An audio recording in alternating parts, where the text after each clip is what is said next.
This lecture covers the CFA Level I reading on quantitative methods. The first point to understand is the different concepts related to interest rates. Equilibrium interest rates are the required rate of return for a particular investment. So this is one way to interpret interest rates. When you invest in a bond where the return is 16%, what this is suggesting is that your required rate of return for investing in that bond, given the potential default risk and other risks, is 16%. Another interpretation is that interest rates are also sometimes referred to as discount rates, and you will understand this in a few slides. We can also view interest rates as the opportunity cost of current consumption. So if you have $1 million and you consume or spend this money on a new car, then what's going to happen, or a new house, what's going to happen is you are giving up the potential interest that you could have received had you invested this money. Hence, interest rate can also be thought of as a opportunity cost of current consumption. What are the components of interest rates? When you see an interest rate number of something like 16%, that is made up of several components. The most important component is the real risk-free rate. So let's say that the real risk-free rate is 4%. On top of the real risk-free rate, we add expected inflation. Let's say that that number is 2%. Then we add the default risk premium. Default risk premium is the premium investors would demand because of the risk of default. So if the default risk is high, then the premium that investors will demand will also be high. So let's say that this is a high risk security that you are considering with a high, and therefore the default risk premium will also be relatively high. Let's say that is 3%. Liquidity premium is the premium investors demand because an asset is not very liquid. So when they want to sell this off, they cannot sell it easily. The less liquid an asset, the higher the premium. In our example, let's say that the liquidity premium is 2%. And finally, maturity risk premium. We will see this in more detail in fixed income securities. But for now, let's just say that if the maturity of an asset is high, then that means that it will mature after many years. Then there is a certain premium. So investors will demand a higher return. So let's say the maturity risk premium is 1%. Then the required return on this security is 4 plus 2, which is 6, 9, 11, 12. So in our example here, the required nominal rate of return is 12%. This slide I have already spoken about, but I'll read it very quickly. The default risk is the risk that a borrower will fail to make a promised payment. Higher the default risk, higher the required rate of return. Liquidity risk is the risk of loss relative to an investment's fair value if the investment needs to be converted to cash quickly. So when the liquidity is low, then the required return or the liquidity risk premium will be high.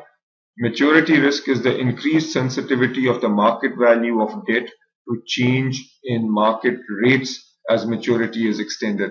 As I mentioned earlier, you will understand this better in fixed income securities, but for now, simplistically put, if the maturity of a fixed income bond, for example, is high, then the required return because of that higher maturity will be high, all else equal. Coming now to the very basic concept of compound interest, we'll start with a simple example for those who have forgotten this material. So let's say you have 100 rupees placed in a savings account at a bank which currently pays an annual percentage rate of 4%. How much will you have after 1 year? Very straightforward. You start with 100. So after 1 year, you have 100 into 1 plus the interest rate. So in our example, that's 100 into 1.04. So after 1 year, you will have 104. I'll use this as an opportunity to introduce some basic terminology. The amount of money that you have right now is referred to as present value. So at time 0, the money is present value. What you will have in the future after 1 year is referred to as FV, and the subscript 1 means the future value after 1 year. So what you've noticed here is that the future value is equal to the present value into 1 plus the interest rate. Simple formula. If the deposit is kept with the bank for 2 years at the same rate, the money compounds and earns interest on the interest as well as on the original principal of 100. So what is this saying? You start with 100. After 1 year, you have 104 because it's grown at 4%. And in the second year, the 104 will grow at 4%. So after 2 years, you will have 108 point something because it's going to be more than 100. So you're getting 4% on 104. So your amount at the end of 2 years will be a little more than 108. What is the formula? The formula, building on what we just saw earlier, the future value at the end of year 2 will be equal to the present value, which is the money that you had at the beginning, into 1 plus the interest rate raised to the power of n, where n in this case is the number of years. Plugging in future value at time 2 is present value, which is what you started with. So this 100 comes down here into 1 plus the interest rate in our example is 4%, so that can be written as 0.04 to the power of n, which is 2 in our case. So $100 now in 2 years will become 108.16. I am now also going to introduce the use of a calculator, and the calculator I recommend is the Texas Instrument VA2 Plus. For the exam, you can also use an HP financial calculator, but these tutorials will be based on the Texas Instrument. So this calculator, which is one of these two, is the only one you are allowed to use for the exam. So you have to learn how to use the calculator. Rather than using the formulas I just showed you, a calculator just allows you to plug in some numbers and make your calculations. So as shown here, you can plug in the number of periods, that is n. You can plug in the interest rate, the present value, and the calculator will simply compute the future value for you. In the examples we are using so far, the payment is 0. Payment refers to any cash inflow or outflow that is happening continuously during the life of a project. We will get to that later. So let's look at an example where we use the calculator. Samir wants to know how large his $50,000 investment will become at an annual compound interest rate of 8% after 5 years. So the way you would do this in the calculator, you would plug n, which is the number of years, as 5. The interest rate will be plugged in as 8%. So you just plug in 8. The present value is 50,000. The payment in this example is 0. Payment refers to any cash flows happening in between. Since there are no cash flows, payment is 0. And we compute future value. The calculator will give you a number. So the calculator will tell you that, so the calculator will give you a number for future value. So when we compute the future value, we get minus 73466. So you might be wondering, why is it that the present value was positive and the future value is negative?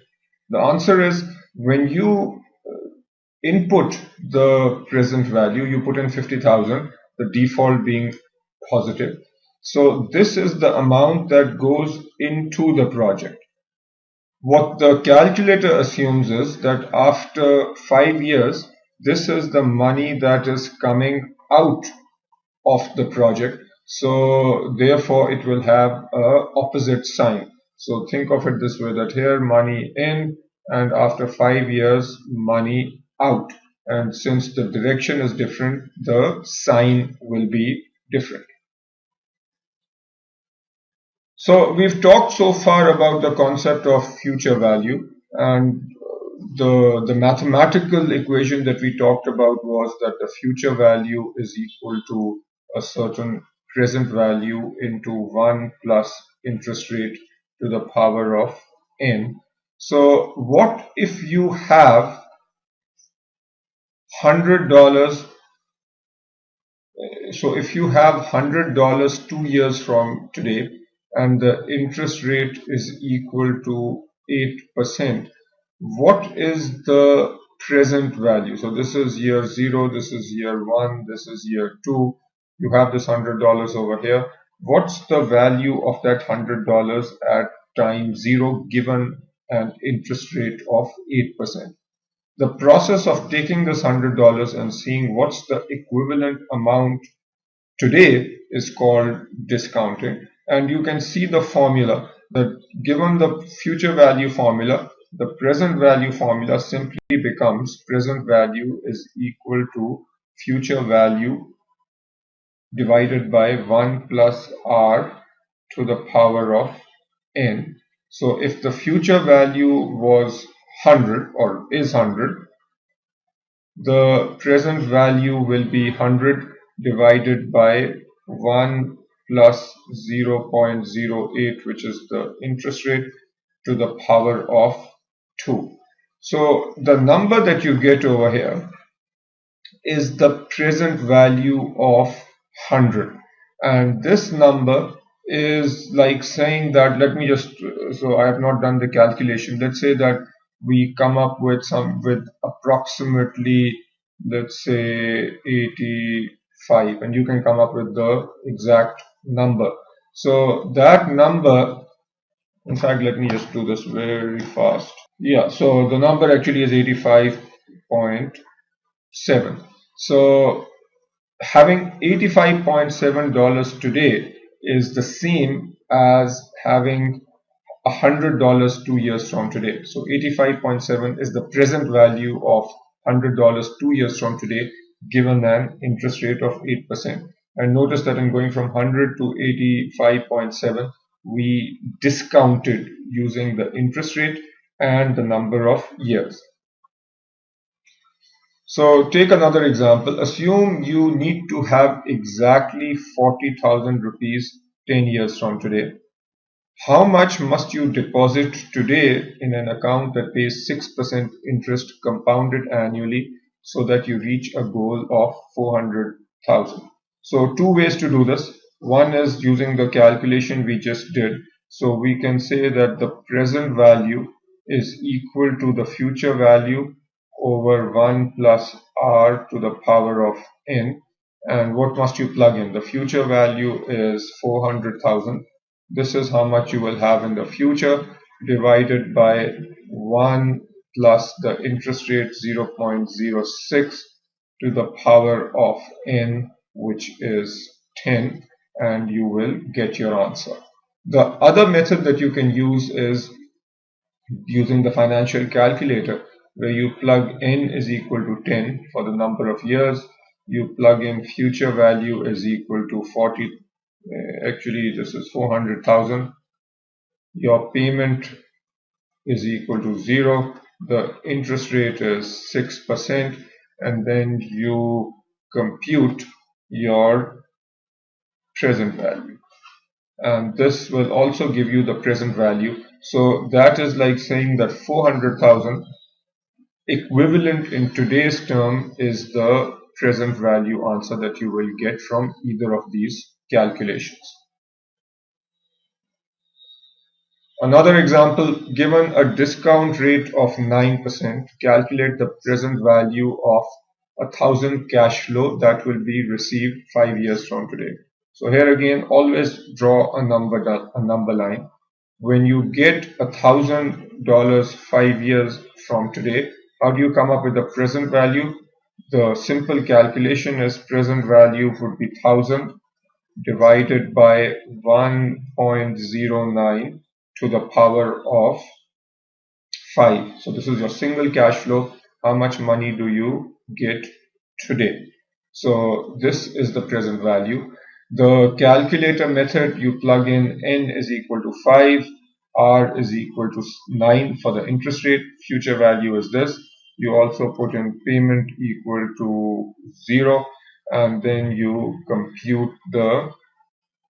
compute your PV, and you will get, when you use the calculator, you will get minus 649.93. Again, why is this minus? Because if you put in a positive number for your future value, then the present value will have an opposite sign. That's just the calculator convention. How do you find the interest rate when you know the number of periods, the present value and future value?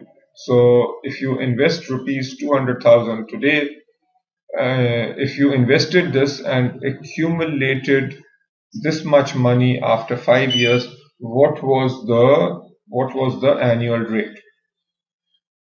And the way you can do this is, let's say that so what's the PV? So in this case, the present value is 200,000, and this became 267. So the future value is 267,645. N is 5, and there are no payments being made in between. So the payments are 0, and all you need to now do is compute you need to compute the interest rate. So compute interest rate, and the calculator will give you the answer. The answer you will notice is 6%. How can you find n number of periods if you know R, PV and FV? So one method is to use the formula again. So you can do future value after n periods is equal to present value times 1 plus R to the power of n. So let's do this example. How long will it take an investment of 10,000 to double in value with 7% interest rate? So you plug in future value 2,000, future value 20,000, present value 10,000. The interest rate is given, no payments in between, and you simply compute n. What is the frequency of compounding? Suppose you deposit 100,000 in an account that pays 12% interest compounded quarterly. How much will this become after 8 years? The way you solve these problems, so 12% interest rate, this, unless stated otherwise, these numbers are always annual. So if you have a 12% interest given on an annual basis, our interest is now compounding after every 3 months. So per quarter, we have an interest rate of 3%. So the way you can look at this problem now is, there are 8 years. So 8 times 4 is 32 periods. So if each partition here represents a period, and we go up to 32, and you deposit 1,000 today. So you deposited 1,000 today. The interest rate for each period is 3%. So the 1000 after 1 quarter, you will add 3%. So this will become 1030. And then over the next period, you will get 3% on 1030 and so on. So when we use our calculator and we specify the number of periods, that is going to be 32. The interest rate is now the interest rate per period, which is 3%. The present value is 1000. The payment here is 0 because nothing is happening in between. And then you compute the future value. So you plug in and you are going to get a negative number, which is your future value.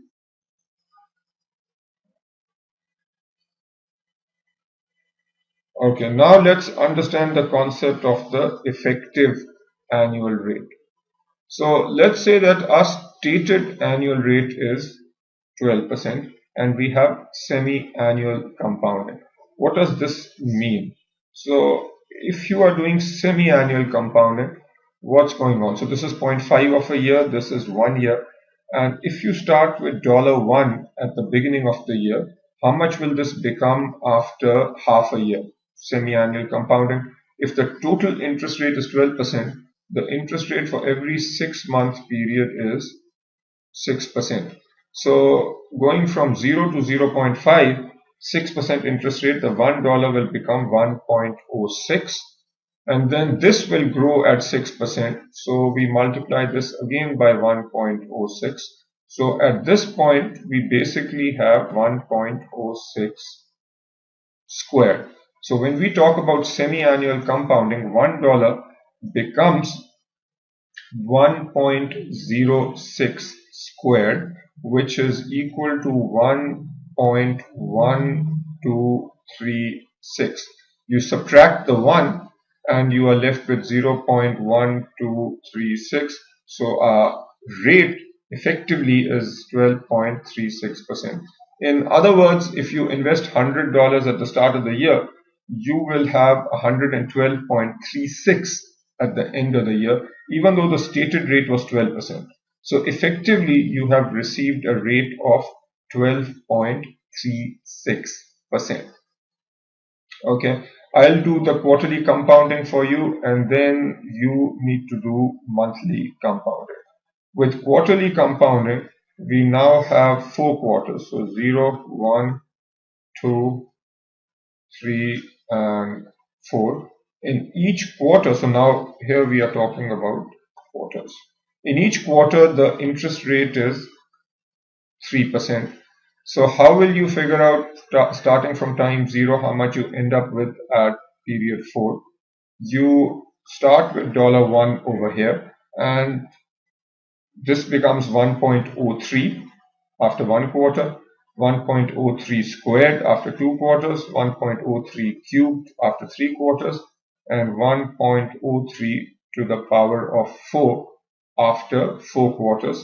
And to get the rate, you simply subtract out your principal, which was 1.